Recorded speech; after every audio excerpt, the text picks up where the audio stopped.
Hi everyone, Alex at Coram Farm. We are a year 4 Oklahoma flower farm that sells retail market bouquets from our roadside stand. We are out here on actually a very blustery and hot Oklahoma day in August, but it's tunnel site prep day. If you watched our last video, we talked about big changes that we have coming to the farm next year. And the main change is we are going to focus almost entirely on the spring season, closing for most of summer. Because of that, we decided to invest in a much larger high tunnel. You can see behind me, we have a Farmer's Friend tunnel. It's about 14 by 96. And it was great for us. It was affordable. We paid for it with revenue from the farm. We used it for 2 years. But in that time, you learn your property, you learn how to farm better, and we realized it's in a terrible drainage location. So I'll turn here, but there's our flower stand that you've seen in our videos. This is the north side of our farm. The rain, we have a bit of a slope, and the rain doesn't just drain south, it drains south corner, and that corner happens to be right through our tunnel. Also this year, providentially, we received historic rainfall in Oklahoma, and so there were weekend after weekend where our tunnel was just a flowing river. Our crops, it was a mess. It was bad. And so on top of wanting to grow more for spring, we also need a better location for our tunnel. So what's going to happen is eventually we are selling this old tunnel, but we're putting in a new tunnel. And so today's jobs are Eric's going to measure out where exactly we're going to put it. It's 30 by 84. So it's going to go next to the site of our current tunnel, but on higher ground that has better drainage. So the theory being when we do have all of that rain, it drains through where the same tunnel location is here, but the tunnel won't be there. So it can naturally flow through there, hopefully avoiding our new high tunnel. But we need to square it off, we need to measure, and we're gonna start adding some landscape fabric edges to control grasses on the perimeter. And then the big exciting thing is we're gonna get out our giant silage and lay it over the grass to start killing the grass so that it's all ready to be removed in October, tilled, and the tunnel built. So even though it's not flashy, exciting tasks, it's a lot of little engineering tasks today, it is the first step to building our big giant, I don't know, it feels like a big girl tunnel for the fall. Last month, we received our high tunnel in Lego pieces from a truck, and we have some of it here, we have some of it in our cottage and up by the gate, but this is the, what do you call it? What do you call these pieces? What? What are those pieces called? They're just called tunnel pieces. Yeah, so they're like the bows and all of this, but I don't know if it picks up. Wiggle wire, but look how much bigger. So this is new tunnel, and you have Farmer's Friend bows.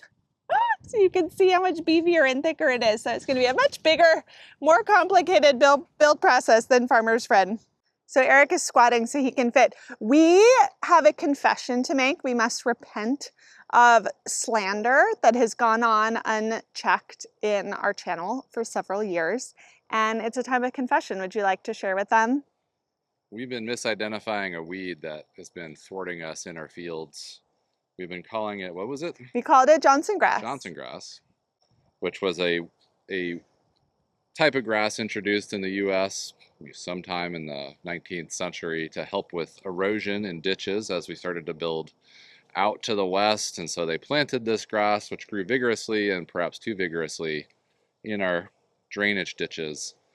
And we thought we were dealing with that throughout our field because we're new here and everyone complains about Johnson grass. But it wasn't Johnson grass. What is it? That we're complaining about. What we've been dealing with is, I call it a common weed, but it's a type of grass called the yellow foxtail.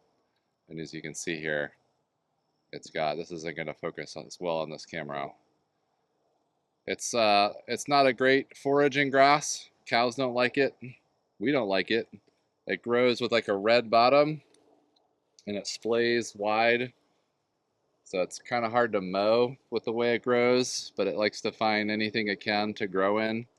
And yeah, so this is... So we would like to formally apologize to Johnson grass. Johnson grass, which doesn't really, we have that growing up in our edge of We, our property, but that's not what we've been dealing with. If you want to turn it around here, you can show yeah, all this we still don't like you, Johnson grass, but we'd also like to apologize for slandering. you for so many years. When we've been saying Johnson grass, we mean yellow foxtail, but this is yellow foxtail. It is miserable. This is one plant. Obviously there's nothing in that hole, so it's just growing through, so that's why it's there, but you can see how wide and giant it gets, which makes it really hard to pull. So, down with you, yellow foxtail. My task today is I'm combining a couple activities. I don't have to do this today, but I'm trying to figure out what I can do to do site prep for the new tunnel. And our approach to site prep is to silage, which is our method for trying to do the initial till. It's also clearly, as you can see around here, very needed to constantly cover the ground, or we'll get yellow foxtails, Bermuda grasses, growing in every crack and crevice. I mean, this tunnel, we put silage strips down in there on every growing bed, and the grasses just grow in everything in between. Like, I mean, it's relentless here, especially since we live in a pasture area, to constantly be battling. So I'm trying to do things to help us in the future that I didn't do with this tunnel, which is I just buried the ground posts for our existing tunnel into bare dirt, and then later tried to add in some fabric on the perimeters, some of these landscape fabric. So this time I'm trying to do it where I'm going to cut holes in the fabric that the ground post, the short, stubby, like very stocky tubes that were in that big pile you were looking at in. And then I'm going to have also another tunnel tip is I want to make a buffer between the edge and the first row to help with walking down for harvesting. Because we have a little bit of extra space in this new tunnel, and maybe I'll put up a diagram. I've already laid out the exact width and blah, blah, blah. And I decided I can probably put a 16-inch buffer between the edge and the first growing bed. So you can walk down it. You don't have to go outside the tunnel to walk down and get to it. And then it allows me also to put those poles. There's still going to be grass that grows literally around the tiny gaps, but I'm going to cut little, X's in here, and that's where each post is going to go. And plus I can use this fabric to help me mark and help me do some of the engineering for the layout, because we have to hammer these big, tall metal tubes in the ground. So 16 inches for me, and then there's going to be 30-inch beds, etc. And that's what I'm trying to do today. But for some reason, even laying fabric down, grasses still find a way. They still find a way. They just grow right on top. That yellow foxtail we talked about will just grow right on top.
That's it? That's it? I'm kidding.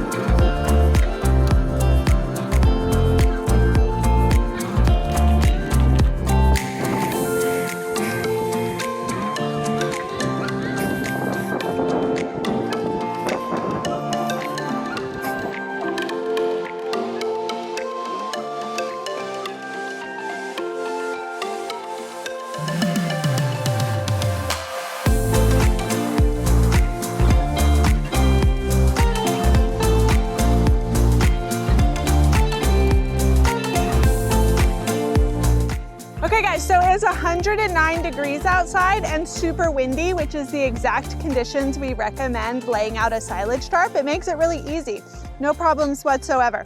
But it took 2 of our tarps that we had and we rolled them out. Our winds come from the southwest, so we put most of our sandbags on this edge to help them. But once the silage tarp span out, now that the silage tarp is out, you really get an awesome visual of just how big the tunnel's going to be. We have a landscape fabric buffer on this side already from our old tunnel, and then I'm walking now on what's going to be the west side buffer, but the silage tarp is almost exactly the size of our tunnel, which, holy cow, are we gonna have so much more space. But I've already crop planned the tunnel. If you aren't a member on Patreon, I'm sharing our whole tunnel crop plan, including varieties, when they're shipping, when we're planting, our whole layout and everything. So if you're interested in those kind of like fine details about our farm, head on over to Patreon, I'll put the link. But it's just gonna sit probably for 6 weeks, and then the tunnel build commences in October. I'm really hot. We should go get in the pool. I can't move. Your hand out.